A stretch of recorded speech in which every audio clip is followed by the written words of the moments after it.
praktek teriak Allahu Akbar ini bukan hanya terjadi pada saat ini. Jadi praktek teriakan Allahu Akbar ini sudah terjadi di zaman Nabi Muhammad ketika mereka memerangi orang-orang kafir dan memaksa mereka untuk masuk ke dalam Islam. Jadi ini sejarah ini jangan Anda balikkan lagi faktanya ya. Ini fakta realitas. Saya mengutip daripada salah satu ulama besar di Indonesia di YouTube-nya. Saya tidak mau buka di sini nanti takut apa-apa nanti ya. Tetapi beliau menyatakan bahwasan jangan pernah malu ketika orang kafir menyatakan bahwasan Nabi Muhammad itu memerangi orang-orang kafir itu dan memaksa mereka masuk Islam. Jangan pernah malu mengakui bahwasan ajaran kita itu menggunakan pedang. Jadi ini adalah sebuah realitas dan ini mendapatkan pengakuan-pengakuan daripada para ulama. Jadi praktek untuk meneriakkan Allahu Akbar ini bukan terjadi hanya pada saat ini saja, tetapi ini sudah terjadi 1600-an tahun yang lalu. Sudah terjadi pada zaman Muhammad ya. Jadi memang itu memang benar terjadi ya. Memang kita lihat secara sejarah ketika Muhammad ataupun sahabat-sahabatnya ataupun para prajurit-prajuritnya ketika mereka ingin menyerang orang harus meneriakkan Allahu Akbar ya. Memang sudah terjadi. Jadi jangan pernah mengincar ya. Saya sudah katakan perang salib itu tidak pernah meneriakkan YHWH ataupun Yesus, tidak pernah.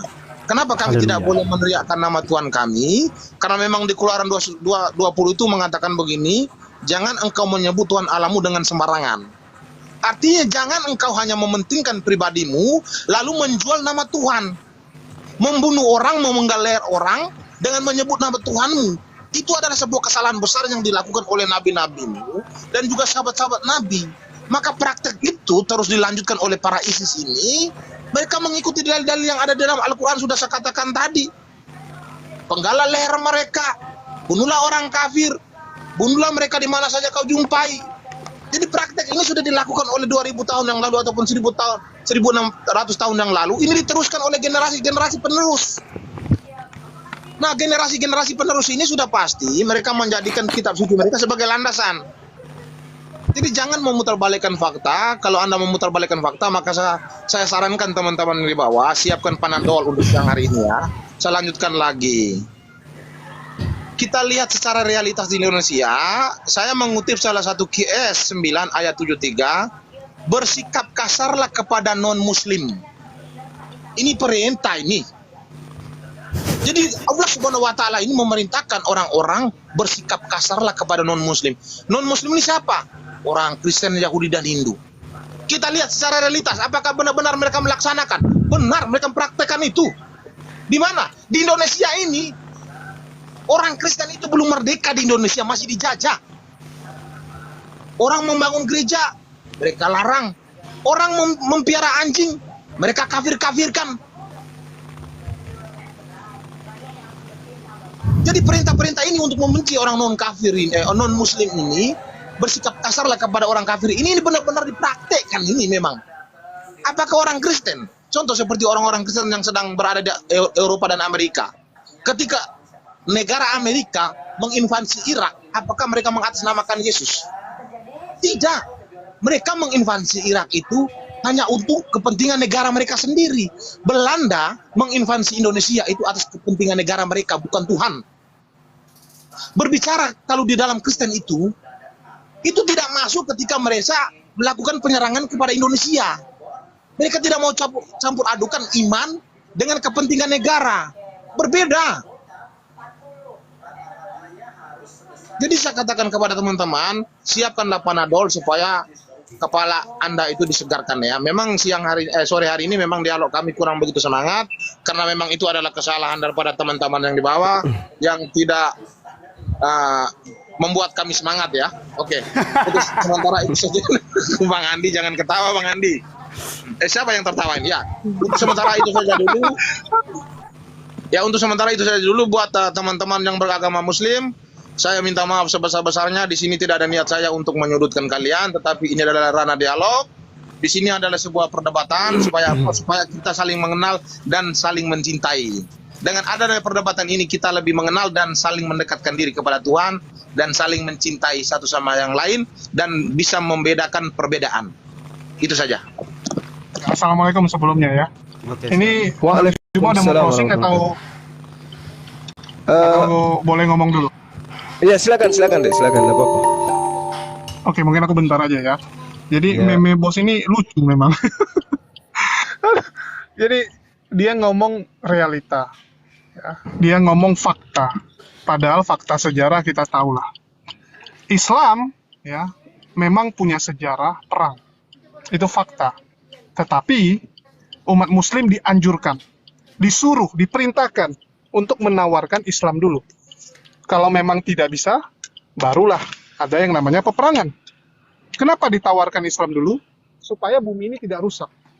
Bayangkan kalau kita nggak menawarkan Islam, seluruh bumi dijadikan seperti Sodom dan Gomora. Maka Allah akan melaknat seluruh manusia. Sodom dan Gomora sudah jadi contoh ya, itu cuma kota loh. Bayangkan kalau seluruh dunia, seperti yang terjadi sekarang, di mana LGBT itu seperti sudah hal yang biasa. Bahkan di Jakarta ini mau dibuat parade LGBT juga kan, pertemuan LGBT sedunia, bayangkan. Mereka merasa bahwa yang mereka lakukan itu benar, dan ini akan dilaknat oleh Allah. Itulah kenapa umat muslim disuruh ya, untuk menjelaskan lagi kepada manusia-manusia yang tersesat ini akan kebenaran dari Allah. Ya, jadi tujuannya itu. Beda dengan kekristenan kalau kita lihat sejarah. Kenapa? Zaman dulu ya, Vatikan menyuruh kerajaan-kerajaan itu untuk menyerang benua-benua lain, wilayah-wilayah lain. Silakan dicek apakah ya, apakah itu tujuannya supaya menyenangkan hati Tuhannya atau apa? Silakan dicek. Bagaimana 2/3 dunia ini sudah merasakannya. Kekristenan menyerbu wilayah-wilayah lain, Amerika Latin, Amerika Utara, Australia, Afrika, bahkan Asia juga. Itu sudah jadi korban, itu fakta. Dan mungkin meme bos nggak belajar gitu kan, nggak melihat fakta tersebut. Alhamdulillahnya, Indonesia itu Islam. Jadi waktu itu Belanda sudah melihat, ini kalau dipaksakan agama ini, maka akan terjadi pertempuran mati-matian. Umat muslim pantang sekali untuk dikristenkan. Lebih baik mati. Ya, lebih baik mati daripada murtad. Dan itu akan merugikan pihak Belanda. Tetapi kalau waktu itu ya, Indonesia ini agamanya Hindu-Buddha, saya berani jamin, Kristen akan mayoritas. Ya, menurut saya akan mayoritas, karena gampang untuk geser. Tetapi karena Islam, tidak bisa. Sama seperti yang terjadi di Filipina. Yang wilayah-wilayah Filipina yang beragama di luar Islam dengan gampang dikristenkan. Tapi Filipina Selatan itu nggak bisa. Kenapa? Karena umat muslim itu lebih baik mati, nggak ada masalah gitu. Daripada harus murtad, lebih baik mati. Itu faktanya. Terus tadi meme bos komplain ya, dia bilang, wah kenapa disebut kafir gitu kan? Loh, realitanya kafir kok, mau gimana gitu? Lucu. Itu kan menurut kami kalian kafir, menurut kalian kami nggak selamat, sama gitu kan. Ini kan kacamata masing-masing punya pendapat masing-masing. Yang penting hargai, yang penting jangan aneh-aneh. Kalau bicara umat muslim merangi kalian, apakah meme bos hari ini lagi dirampok? Apakah setiap hari kamu dipukulin? Ya, saya nggak tahu apakah Bang Dewa mukulin dia ya, sehingga nih meme bos kayak ada trauma gitu. Terus kalau kita bicara Allahu Akbar, tadi Bang Zuma udah jelaskan makna dari Allahu Akbar. Nah, kalau bicara kekristenan, haleluya saya nggak tahu. Karena dengar-dengar ya, orang ada juga panggil Yesus Kristus, tapi untuk adegan-adegan yang agak aneh gitu. Film-film dewasa entah kenapa gitu. Banyak film dewasa yang malah memanggil Tuhannya saat melakukan adegan-adegan yang aneh. Tapi saat mereka misalnya mendapatkan prestasi, ya mereka baru melakukan hal-hal yang hebat, nggak ada teriakan haleluya itu. Saya nggak tahu kenapa. Ya, silakan dicek. Terus kalau kita bicara Indonesia, ini merdeka karena teriakan Allahu Akbar loh. Kalau enggak, apakah kita bisa merdeka? Allahu Akbar inilah yang membuat Indonesia merdeka. Jangan lupa meme bos. Saya nggak tahu kalau kamu lebih setuju dijajah Belanda ya, karena saya lihat ada beberapa teman-teman sampai detik ini mengatakan bahwa Belanda nggak pernah menjajah dia. Belanda hanya menjajah orang-orang Muslim. Di luar Muslim mereka merasa tidak terjajah, makan senang. Mengatakan bahwa Belanda lah pahlawan, berkat Belanda lah ada jalan, berkat Belanda lah ada kereta api. Nah, ini kan konyol gitu. Ya, saya nggak tahu meme bos lebih pro kemana, tapi dari cara dia berargumen sudah menunjukkan ya, bahwa dia memang lebih senang ya, dijajah oleh bangsa lain yang penting agamanya sama, daripada hidup bertetangga dengan orang-orang Muslim. Nggak suka hidup bertetangga. Ya, aneh sekali gitu. Oke, mungkin dari saya cukup. Silakan dilanjutkan. Jadi gini teman-teman, terkait dengan tema ya. Di ujungnya kemudian saudara Meme membuat framing yang luar biasa tentang Islam. Jadi gini, Islam itu mustahil adalah agama teroris. Mustahil. Karena Islam itu adalah, dari namanya aja sudah damai. Terus kemudian kedatangan Islam itu memang untuk mendamaikan, mengajarkan kasih sayang. Allah Subhanahu wa taala kemudian sangat jelas mendatangkan Islam itu dengan pandangan yang sangat-sangat luar biasa, memiliki konsep. Dalam Islam memandang agama-agama lain, dan bukan cuma agama, termasuk ras, itu memiliki konsep yang baik. Islam sebagai konstitusi dalam hal ini mewajibkan perdamaian antar manusia. Itu tidak bisa dipungkiri. Islam menyatakan Allah itu memberikan informasi melalui Islam bahwa Allah menciptakan dan menjadikan manusia itu berbangsa-bangsa dan bersuku-suku, tidak lain untuk kemudian memudahkan saling berkenalan dan kemudian saling berdekatan antar sesama manusia. Bukan menciptakan perbedaan itu sebagai jalan agar sebagian manusia merasa lebih tinggi dari sebagian yang lain, dan agar sebagian manusia itu dapat menjadikan dirinya menjadi Tuhan atau menjadi majikan atau menjadi sesuatu yang pantas kemudian dijadikan sebagai sembahan di samping daripada Tuhan. Tapi Allah Subhanahu wa taala menciptakan memang sudah seperti begitu.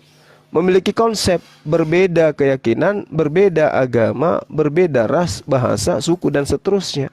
Jadi akidah Islam tidak membenarkan perbedaan darah, perbedaan suku dan ras atau bangsa untuk dijadikan sebagai lahan atau alasan saling berpecah belah. Tidak seperti itu. Seorang muslim itu percaya pada dirinya bahwa seluruh umat manusia itu adalah keturunan Adam. Dan Adam dicipta dari tanah. Perbedaan suku, bangsa dan warna kulit itu hanya bagian dari tanda-tanda kekuasaan dan kebijaksanaan Allah saja di dalam hal menciptakan dan mengatur makhluknya. Ini sudah diatur oleh Al-Quran. Jadi kepada saudara saya Meme Bos ketika membawa narasi seperti itu tentang ISIS dan itu sudah garing buat kami, karena ISIS itu bukan buatan Islam. ISIS itu adalah ada sesuatu yang dibuat sebagai propaganda. Nah, bagaimana kemudian Islam sebagai damai sejahtera ini kepada orang non-Muslim di luar Islam? Dalam prinsipnya memperlakukan orang-orang non-Islam atau non-Muslim atau zimmi ya dalam hal ini, mereka orang-orang ini yang hidup berdampingan dengan Islam itu mendapatkan hak seperti yang didapatkan oleh umat Islam itu sendiri. Sama. Jadi ketika kemudian ada pemerintahan, khususnya pemerintahan Islam, di situ penduduknya ada non-Muslim dan di situ juga ada penduduknya Muslim, maka haknya sebagai warga negara Islam itu sama di mata pemerintahan Islam. Itu sama itu. Kecuali pada perkara-perkara yang terbatas dalam hal akidah, dalam hal ibadah, itu ada pengecualian. Itu yang perlu dipahami oleh saudara Meme Bos. Jadi Islam itu bukan teroris, Islam itu bukan penjajah. Islam itu memang adalah sebuah agama yang jelas menyebarkan kemudian benih-benih kasih sayang, mengajarkan cinta dan damai. Islam itu secara eksklusif bukan berarti terorisme, bukan juga sebagai agama yang radikal, tetapi secara eksklusif dalam pengertian akidah, Islam itu adalah suatu keyakinan yang mempercayai dan meyakini bahwa ajaran yang dianutnya adalah ajaran yang benar, dan kemudian mati di dalam keadaan Islam adalah harga mati.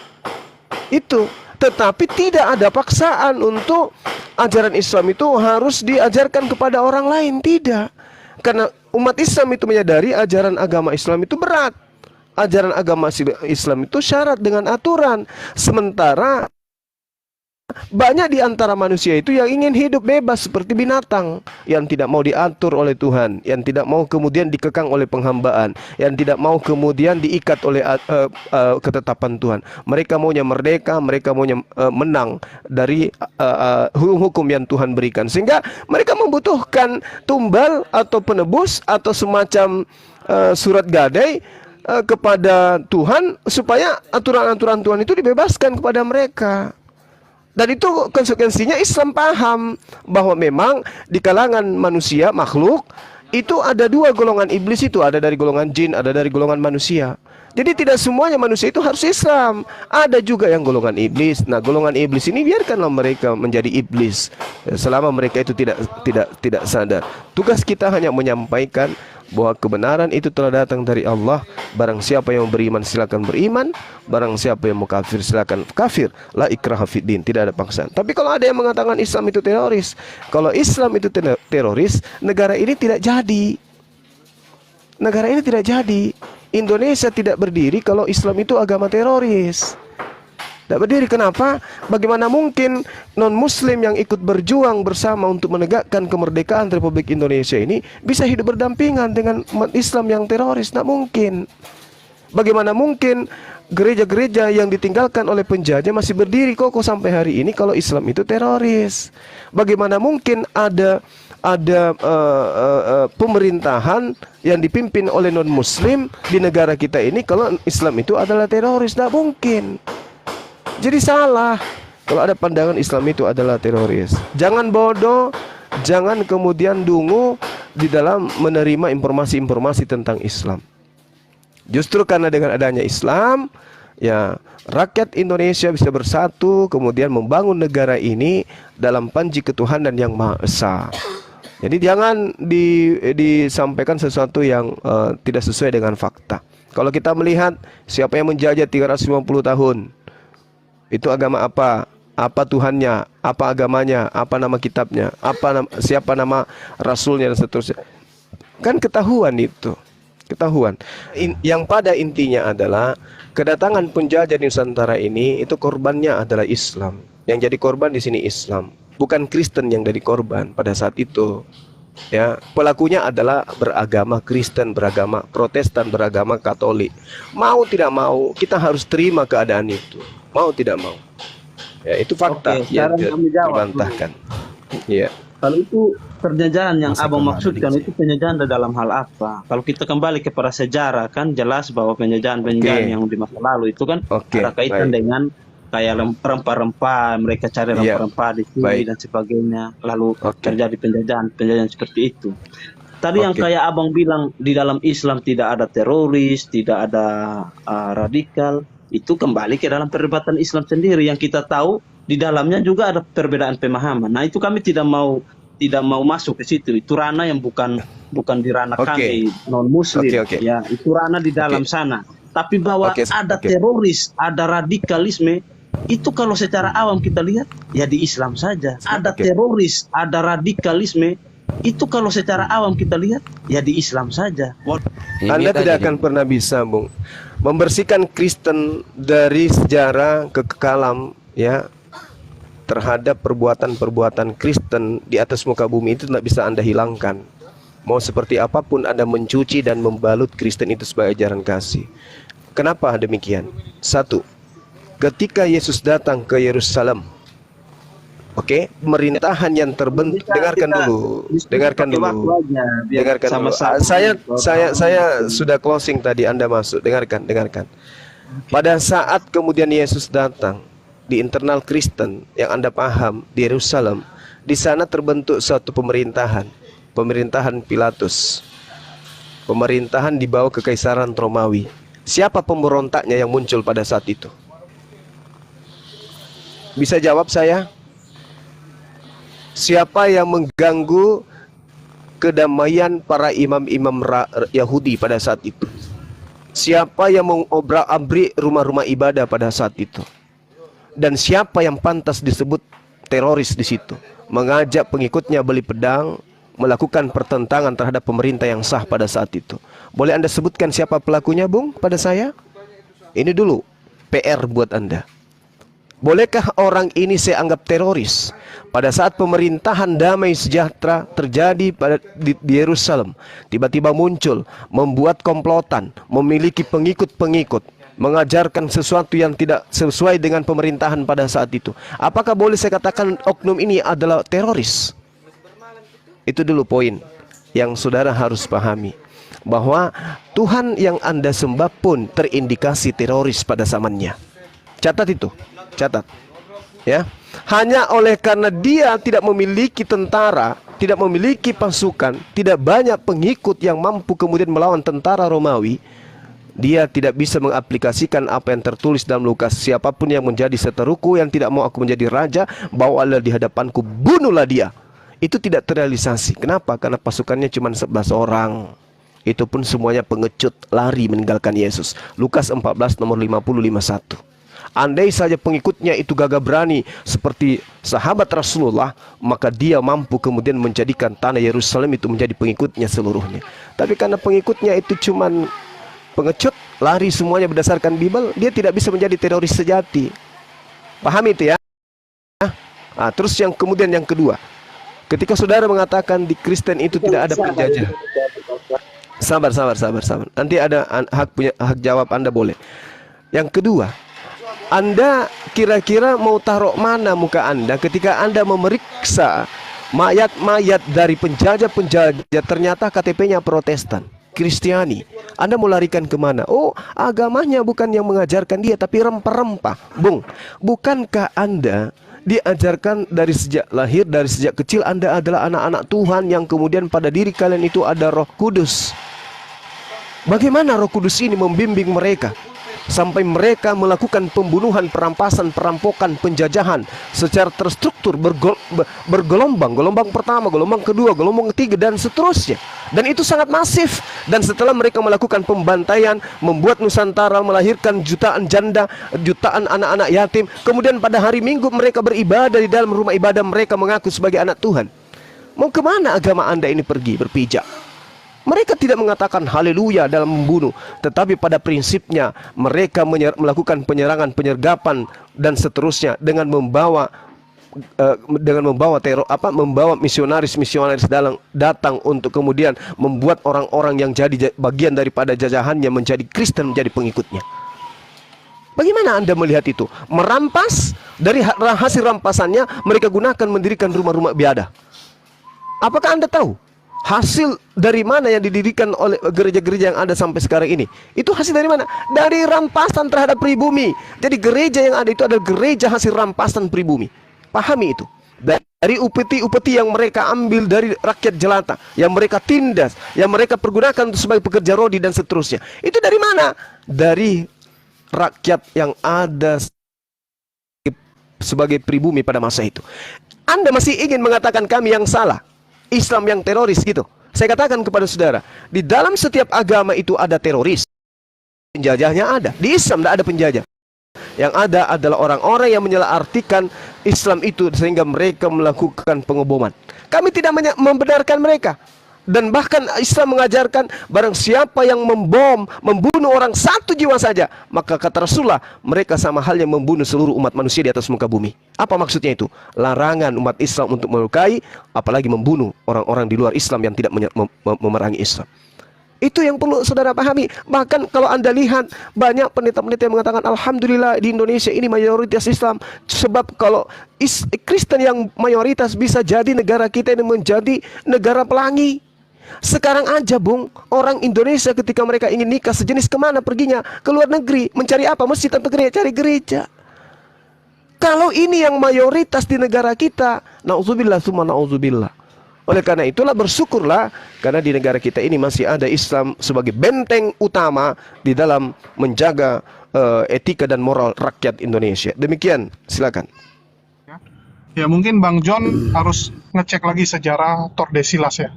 Kenapa bisa terjadi penjajahan yang dilakukan oleh orang-orang Eropa, terutama yang awal-awal itu adalah Spanyol dan Portugis ya. Itu gara-gara keresahan dari Paus Alexander VI, Paus saat itu, yang melihat ya kekhalifaan Ottoman yang sudah masuk ke wilayah Eropa. Jadi mereka takut kalau Ottoman ini masuk terus, lama-lama kekristenan bisa musnah. Jadi mau nggak mau ajaran ini harus diamankan. Bahkan mereka sudah merencanakan kalau sampai nanti kota Roma jatuh, mereka akan geser ya. Vatikan itu akan dipindahkan ke wilayah Argentina. Jadi Tordesillas itu dibuat bukan hanya karena penjajahan, bukan hanya karena rempah-rempah, tapi awal mulanya adalah bagaimana menyebarkan agama kekristenan. Dan jauh sebelum itu bagaimana wilayah-wilayah Eropa, kerajaan-kerajaan di Eropa itu bisa jadi Kristen. Padahal kayak Inggris, ya Romania, Jerman, itu dulu bukan kerajaan Kristen. Tidak memeluk Kristen sebagai agama mayoritas. Mereka sudah punya agama masing-masing. Bagaimana Romawi, ya, yang saat itu sebagai kerajaan paling kuat, memaksakan agama Kristen sebagai agama di wilayah-wilayah yang dia jajah. Itu fakta. Seperti Bang Zuma bilang, kalian nggak bisa menghapus kekelaman masa lalu. Kalian coba bisa bayangkan nggak? Seandainya penjajahan itu nggak dilakukan, menurut kalian, apakah Kristen bisa menjadi agama mayoritas di dunia ini? Coba saya tanya, apakah Kristen akan sebesar sekarang, atau hanya akan diimani oleh sebagian orang Yahudi? Bukan mayoritas Yahudi ya, tapi menjadi agama minoritas di kalangan orang Yahudi. Yang dimana orang Yahudi pun jumlahnya ya minoritas juga gitu. Silakan dicek gitu. Kalau nggak disebarkan kepada orang-orang di seluruh Eropa, di seluruh dunia, apa jadinya ajaran itu? Ajaran yang sebenarnya ya kita juga masih bingung, ini ajaran dari Yesus, itu iman kalian, silakan. Cuman bagi kami masih dipertanyakan. 1 menit, Gurunda. Kalau kita lihat ya ke zaman Belanda di Sulawesi Selatan ya, ada namanya Jalan Korban 40.000 jiwa. Itu ya diberi nama Jalan Korban 40.000 jiwa. Itu apa? Itu kekejaman Belanda loh di Indonesia, yang disebut DST ya. Pimpinannya adalah Raymond Peer, Paul Westerling. Dikenal dengan sebutan pembantaian Westerling ya di Indonesia, di Makassar, di Sulsel. Nah itu apa? Lubang itu digali ya, lubang itu digali di belakang mereka, itu lubang digali sepanjang lubang, dan berjejer di apa ya, pribumi itu disuruh berjejer berdiri. Kemudian ditembaki loh, ditembak itu kekejamannya itu penjajah kafir ya. Ditembak itu mereka, terus langsung dikubur, ditanam. Dikubur namanya ditanam ya. Itu kekejamannya ya, korban 40.000 jiwa oleh Westerling di Sulawesi Selatan. Makanya sampai sekarang diabadikan dengan Jalan Korban 40.000 jiwa. Itu kekejamannya ya, penjajah. Itu sekian, terima kasih. Saya tambahkan sedikit ya dari simpulan tadi yang dipaparkan Gurunda itu, Masya Allah ya. Nah, coba kita lihat di dalam aturan-aturan Islam, Masya Allah ya, di dalam Al-Quran. Jadi di sini penyimpulan dari Gurunda tadi sebenarnya udah apa ya, udah komplit ya. Itu menjelaskan tentang kafir harbi, kafir musta'min, kafir mu'ahad, dan kafir zimmi. Nah, di dalam Al-Quran ini udah ada aturan. Tetapi kalau kita lihat di dalam Bible itu nggak ada aturan. Nah, contoh kafir harbi yaitu kafir yang memusuhi, menyerang dan memerangi Islam. Quran surat At-Taubah ayat 29 dan Quran surat An-Nisa ayat 89. Nah, mereka senantiasa berupaya menyusupkan atau menyampurkan kekufuran dalam akidah dan syariah, menghasut dan memecah belah orang-orang mukmin, menghina dan memperolok-olok Allah, Muhammad dan Al-Quran, serta saling bekerja sama dalam memerangi Islam. Mereka yang harus diperangi adalah mempunyai peranan dalam pengaturan strategi dan pemikiran, keterlibatan aktif komando dan pasukan dalam peperangan, dan pemberi bantuan persenjataan, logistik, dan informasi. Nah, kalau kita masuk di dalam kafir musta'min yang diatur di dalam Al-Quran, yaitu kafir yang meminta perlindungan keamanan pada umara atau ulama atau muslim lainnya. Quran surat At-Taubah ayat 6. Mereka tidak boleh diperangi selama mereka terputus atau tidak berhubungan dengan kafir harbi yang di atas ini, serta dan tidak membantu musuh yang menyerang Islam. Nah, terus di dalam kafir mu'ahad, yaitu kafir yang mempunyai perjanjian damai dengan Islam yang telah disepakati. Itu diatur di dalam Quran surat At-Taubah ayat 4. Mereka tidak boleh diperangi selama tetap berpegang pada janji tanpa menyalahinya sedikit pun, tidak mencela Islam dan tidak membantu musuh yang menyerang Islam. Kafir zimmi Kafir zimmi yaitu kafir yang tunduk pada kepemimpinan dan hukum Islam dan membayar jizya upeti. Quran surat At-Taubah diatur di dalam Quran surat At-Taubah ayat 29. Mereka tidak boleh diperangi selama tidak membantu musuh yang menyerang Islam. Nah, kalau kita lihat di dalam Bible, coba kita lihat. Ini nggak ada aturan loh. Ya 2 Samuel 6, 6 dan 7. Terus ulangan 13, 6 sampai nomor 11. Dan ulangan 17, 2 sampai 5. Ini bunuhlah pengikut agama lain. Nah, ini nggak ada aturan di sini, nggak ada aturannya. Nah, seperti kalau kita lihat di dalam perjanjian baru, punya gini, Matius 10:34. Jangan kamu menyangka bahwa Yesus datang untuk membawa damai di atas bumi. Yesus datang bukan untuk membawa damai, melainkan pedang. Kan gitu. Lukas 12:49 lagi. Aku datang untuk melemparkan api ke bumi, dan betapa aku harapkan api itu telah menyala-nyala. Lukas 12:51. Kamu menyangka bahwa aku datang untuk membawa damai di atas bumi? Bukan. Kataku kepadamu, bukan damai melainkan pertentangan. Nah itu. Terus tadi dibawakan Gurunda itu di dalam Lukas 19:27. Nah, akan tetapi semua seteruku ini yang tidak suka aku menjadi rajanya, bawalah mereka kemari dan bunuhlah mereka di depan mataku. Nah, itu udah jelas. Jadi nggak ada aturan ini, saya lihat nggak ada, dan memang tidak ada aturan. Mau lari kemana, John? Oke, jadi ayat-ayat yang tadi kalian kutip itu harus dipahami dalam konteks bahwa Yesus datang itu membawa pedang. Ya, memang ayat bilang begitu. Tapi dalam arti bahwa dia datang itu ketika orang mau percaya kepada dia, pasti ada orang yang menolak. Itu konteksnya itu dalam satu rumah. Sehingga kalau ibu percaya tapi ayah suaminya tidak, pasti mereka terpisah. Jadi pedang di situ memisahkan antara ibu yang percaya dan suami yang tidak percaya, bukan berperang. Jadi jangan diartikan seperti itu ya. Itu salah memahami ayat itu. Dan di dalam kekristenan, Pak, silakan kalian mau cari dalam perjanjian baru, itu tidak ada ajaran yang mengatakan kita harus membenci musuh, memerangi musuh, tidak ada. Ajaran justru yang ada adalah mengasihi musuh, ya, menghargai musuh. Itu izin bacakan Lukas 14 nomor 26. Izin, tolong dibacakan Lukas 14 nomor 26. Kalian jangan. Lukas 14:26. Nah ini nih merah tuh, silakan John baca. Oke, biarkan host yang membaca ya. Jikalau seorang datang kepadaku dan ia tidak membenci bapaknya, ibunya, istrinya, anak-anaknya, saudara-saudaranya, saudara laki-lakinya atau perempuan, bahkan nyawanya sendiri, ia tidak dapat menjadi muridku. Wis, John. Oke, saya jawab. Saya sudah bilang, kalau kalian membaca ayat-ayat itu dalam tidak memahami dalam konteksnya, dalam kaitannya, dalam keseluruhan kitab suci, pasti akan berpikiran bahwa Yesus itulah lu sama teroris sama itu. Dijelaskan saja. Baca satu skop silakan. Ya silakan coba dijawab membenci bapaknya, silakan. Baca satu skop. Jadi itu ada di dalam konteks bahwa kalau orang percaya kepada Yesus Kristus, membenci di situ artinya dia pasti ibu dan anak-anaknya yang tidak percaya itu pasti tidak menyukai dia. Gitu. Sehingga mereka pasti akan membenci dia. Dasar goblok lu. Tadi itu kamu gak usah lari-lari. Lukas 19:27 udah jelas. Disuruh bunuh depan mata. Disuruh bunuh depan mata, Dek. Silakan dibacakan, diartikan Lukas 14 nomor 26, Bang. Saya sudah katakan bahwa itu ada dalam konteks bahwa kalau satu rumah tangga itu suami percaya lalu istri tidak, lalu yang anak percaya atau bapak mamanya tidak, Tuhan Yesus mengatakan kamu harus mengutamakan saya. Jadi istilah membenci di situ bukan berarti kita benar-benar membenci, tetapi harus mengutamakan Tuhan. Oh, salah milih kata-kata Yesusnya gitu loh maksudnya. Salah ente.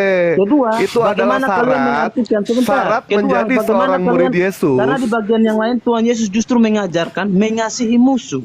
Jadi kalau musuh saja harus dikasihi, apalagi bapak ibu. Tetapi itu ada di dalam konteks bahwa buktinya dibenci ini. Oh gini maksudnya Bang Del, gini maksud John gue gini. Jadi lu tuh harus membenci dalam kasih gitu loh. Oh Tuhan Yesus mau begitu. mengutamakan dia lebih dari bapak ibunya dan saudara-saudaranya. Kalau di dalam satu rumah tangga ada yang percaya dan ada yang tidak. Ngeri. Itu ada dalam Ngeri, konteks John. seperti itu. Ini Yesus dalam Jadi bentuk tidak manusianya bisa aja kayak kalian gini artikan kelakuannya, orang apalagi langsung dalam harus bentuk benci Tuhan kalau dia. Tuhan Yesus. Bukan seperti Ya kan? itu pengertiannya, Pak. Gitu ya. Sudah saya Baik, jelaskan. saya ya. jelaskan ya, sebentar ya. Di sini dijelaskan, ini adalah syarat menjadi murid Yesus. Ternyata syaratnya itu dia harus bisa yang namanya membenci bapaknya, ibunya, istrinya, anak-anaknya, saudara laki-laki dan perempuannya. Mudah pengertiannya. Ini syarat menjadi muridnya Yesus. Kamu Kalau misalkan dia mengartikan tidak itu membenci, tidak melihat dalam konteks yang lain gitu. Itu Silakan, kamu mengartikan silakan. secara harfiah. Kami Silakan. tidak mengartikan itu secara harfiah, Pak. Tapi Ya. secara Karena ngarang. di bagian Kita yang biar lain semuanya kita biar ngeles. tanya Kristen-Kristennya dulu ya. Apa kita lihat Kristen-Kristen Ya, di secara dunia ngeles itu ya. berpikirnya seperti apa? Kasih gua waktu 3 menit ya. Bu bisa ya?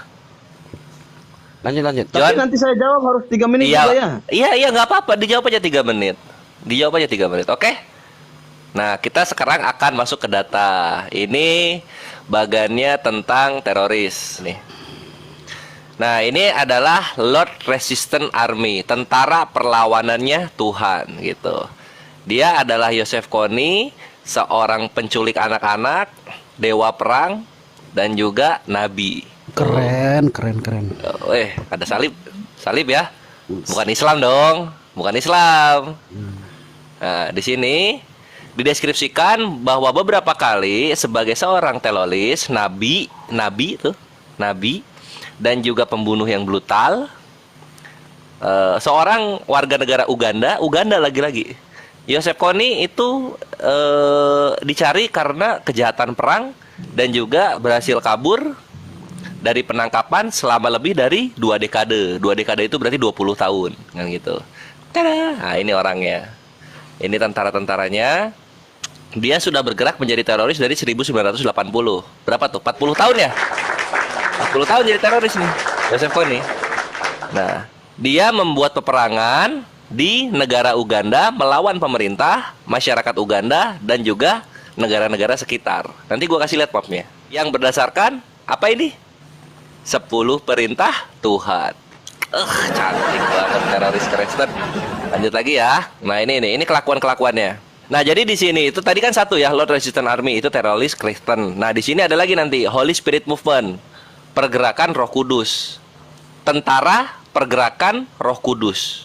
Pendirinya Ali Sauma, seorang pendeta dan merupakan saudara jauh dari Joseph Kony, pemimpin tentara perlawanan Tuhan. Nah, mereka melawan agama-agama lain, melawan sekularisme, ini nilai positifnya, melawan sodotit, melawan penggunaan narkoba dan dosa. Mereka melawan itu. Dalam pergerakan terorisnya, mereka membunuh bidat dan juga menghancurkan tempat-tempat ibadah agama-agama lain. Uganda nih, pindah ke sono Ki. Pindah ke sono. Nah, lalu kemudian, nah ini berita ketika mereka mengebom pasar sampai ada 83 orang tewas dan 6 polisi mati. Nah, ini. Ya, ini baru satu, Bre. Jangan lu kira data gua satu, data gua banyak. Ini baru satu. Lagi ya, gue kasih lagi. Nah, ini korban-korbannya, ini korban-korbannya. Ini yang nggak mau jadi tentara dimutilasi hidung, bibir dan jari-jarinya oleh ini. Nah, ini adalah wanita-wanita Afrika, Uganda terutama yang dijadikan ini. Asep Kony bahaya ya, Asep Kony. Nah, lanjut lagi. Nah, ini korban-korbannya ya. Dari tahun 1987 sampai 2006 korbannya 20.000 orang Uganda. Oh, kalah jauh. Teroris yang mengatasnamakan Islam kalah jauh, Bre. 20.000 orang Uganda tewas. Nah, itu. Lanjut lagi. Nah, ini datanya. Ini data map penguasa teroris penguasa di Afrika nih segini. Ya. Nih. Ini Afrika ini Sudan Selatan yang berpisah dari Sudan. Sudan negara Islam. South Sudan ini yang memberontak kemudian membuat negara sendiri. Nah, ini masa depannya KKB nanti, masa depannya KKB ini. Tapi dia termasuk negara termiskin di dunia sama kayak Timor Leste. Ke Republik Afrika Tengah, ke Sudan juga kena. Ugandanya mana ya? Uganda. Ugandanya di sini. Nah, dia udah nyebar sampai sini gitu. Ini perkembangannya, penyebarannya udah sampai sini dia. Si Joseph Kony tadi. Itu ya, yang ini ya. Yang kedua sekarang, teroris yang kedua. Ini Ikhwan catat yang ini karena ini sangat Islamophobia ini. Woi. Woi, apa tuh di palanya tuh? Woi, nih di lehernya apa tuh? Ya, anti balaka. Nah, di sini dikatakan anti balaka itu adalah they killed. Nah, mereka membunuh ratusan penduduk sipil beragama Islam. Beberapa itu dalam skala yang besar pembantaian, merampok rumah-rumah dan toko-toko orang Islam, menghancurkan dan membakar masjid. Di antara korban ada wanita juga anak-anak kecil. Dalam beberapa kasus satu keluarga dihabisi. Tujuan mereka untuk membumi hanguskan Islam dari negara Republik Afrika Tengah, ya. Menghapuskan Islam selamanya dari Republik Afrika Tengah. Teroris. Nah, mereka pun sampai membunuh 2 orang Maroko penjaga perdamaian dari United Nations Mission, dari PBB. Ini dibunuh 2 orang, ya, teroris nih. Nah, ini ya, ini Muslim, ini testimoni Muslim ketika diwawancara. Dia adalah korban dari teroris di sana. Ini aku memperkuat yang apa yang dibilang Gurunda gitu. Jadi kalau misalnya dari tadi Muslim membawakan datanya itu yang masa lalu, ini aku yang sekarang terjadi, Ikhwan. Ini ya, ketutup sama berita ISIL. Nah, ini aku bukain sekarang nih supaya terhitung tahu, nggak cuma baca koran doang, baca berita sebenarnya bagaimana kelakuan kalian di Afrika sana, terutama terhadap warga muslimin. Nah, kayak gitu. Ini Syed Abdurrahman ya, Saudi. Abdurrahman Saudi, umur 45 tahun, yang mempunyai beberapa banyak bisnis di Republik Afrika Tengah. If you are Muslim and you try to leave PK5, maksudnya kalau lu adalah seorang Muslim dan lu mencoba keluar dari PK5, PK5 ini nama tempat ini, apa? Nama pengungsian. Nama pos pengungsian. Kalau lu mau coba keluar dari PK5, lu adalah orang mati. Ini adalah penjara. PK5 ini penjara. Jadi kalau keluar dari sini, lu mati. Dia bersumpah, buat kami ini udah cukup segini. Dari sekarang kita tidak akan menjadi korban lagi, karena kami akan menyerang juga orang-orang Kristen itu. Kita akan membela apa yang menjadi milik kita. Dari saat ini dengan komunitas internasional kita tidak peduli. Kita tidak dilindungi oleh mereka, jadi kami akan juga menyerang mereka gitu. Nah, itu yang dibilang oleh Muslim di sana. Yang menarik itu nanti tuh ada loh, kawan. Jadi warga sipil Kristen yang di sana ketika orang ini kepada Muslim itu mau keluar, itu tuh ini ditaunting sama Christian mob. Maksudnya ini, wah, lihat aja lu kalau berlari keluar dari pengungsian sana, lu mati, lu bakal mati, ditaunting gitu. Diceng-cengin gitulah di sana. Menit nih? Oke. Oh, masih banyak datanya, tunggu, masih banyak datanya. Ini baru 2. Berikutnya ada tuh anti balaka, nih apa nih? Christian Militia, separatis Kristen, ya. Tuh. Lanjut lagi. Nah, ini mapnya nggak sedikit, udah pada ribu. Kasih kesempatan ke dia, tetapi Iya. kita ingin menampilkan datanya seperti apa yang Bang Kores tampilkan seperti itu. Silakan Bang John, tampilkan datanya. Oh, yang tadi Bang Sapa. Jadi yang tadi ditunjukkan data-data itu memang benar terjadi. Kami juga mengakui bahwa itu memang pernah terjadi. Bahwa radikalisme di dalam agama itu ada di dalam semua agama, Bang. Kami tidak menyangkali itu. Tapi bahwa ada teroris, ada radikalisme, itu kalau secara awam kita lihat, ya di Islam saja. Tadi lu bilang di awal apa coba? Tadi lu bilang di awal apa tadi? Lu bilang di awal katanya, iya kalau misalnya penjajah itu kan begini dan begitu, ada pasti yang jahat gitu. Cuma kalau teroris cuma di Islam, tolong diralat lagi itu dan meminta maaf. Iya, enggak, tadi lu bilang di awal teroris cuma ada di Islam. Tadi kan lu bilang gitu. Nah, ini datanya udah gua bubukin nih, baru 2. Gua bisa tampilin 8 lagi kalau lu mau. 8 lagi. Kalau kamu kaitkan dengan itu kan ada konteks. Enggak, tadi lu di awal masuk sini lu ngomong teroris cuma ada di Islam. Minta maaf dulu. Nah, kamu yang salah memahami.